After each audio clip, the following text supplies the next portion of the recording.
Yo, what is up guys?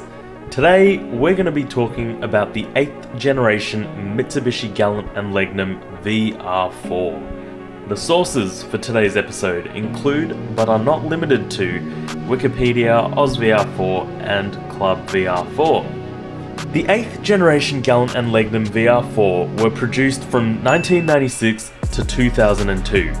In August 1998, the facelift models were introduced to replace what we now call the pre-facelift model.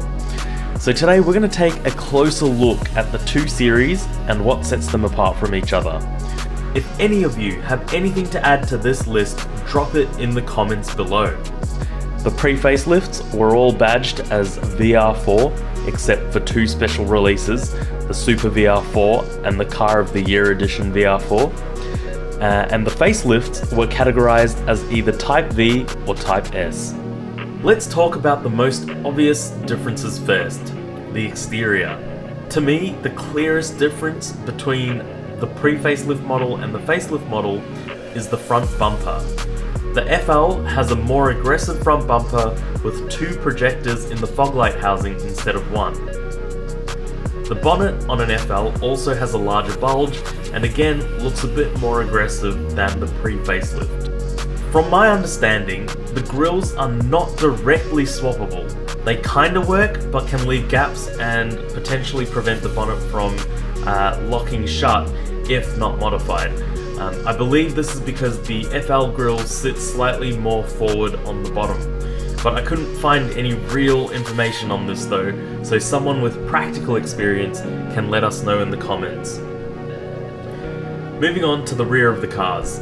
So, the Legnum tailgate is a dead giveaway. I mean, just look at that difference. They're not even remotely similar. As you can tell, the pre-facelift looks a little more dated than the facelift model.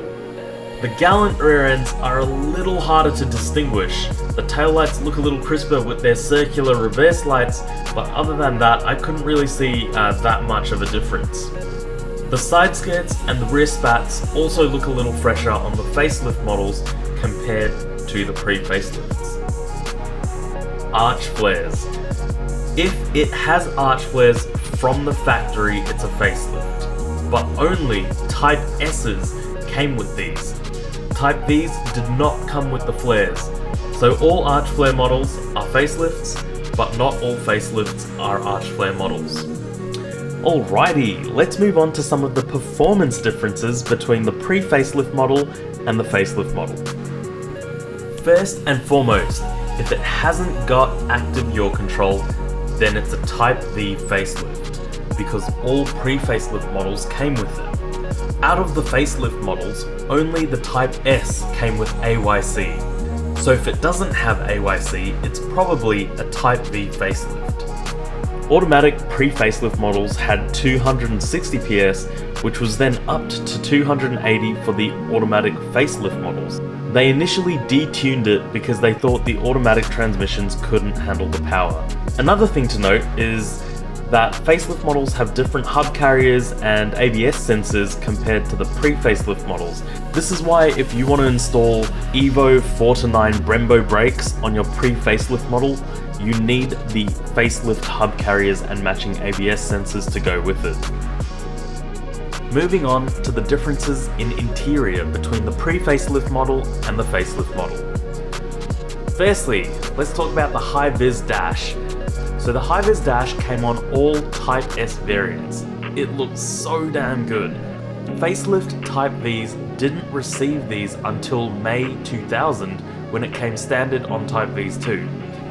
Super VR4s came with a high-vis dash sporting purple accents, but no other pre-facelifts got them, and then they included it into the facelift Type S and eventually the Type V. In the facelift lineup, Recaro seats and Momo steering wheels were offered up as options. These were pulled from the Super VR4, which was the only pre-facelift model to come with these additions. And there you have it. Those are a few differences between the pre-facelift and facelift 8th generation VR4s. I hope you guys learned something and enjoyed the video. I had a lot of fun making it, but it did take ages. It It took a lot of effort and time to experiment with this new style of video. Thanks so much for watching, guys. I'll catch you on the next one.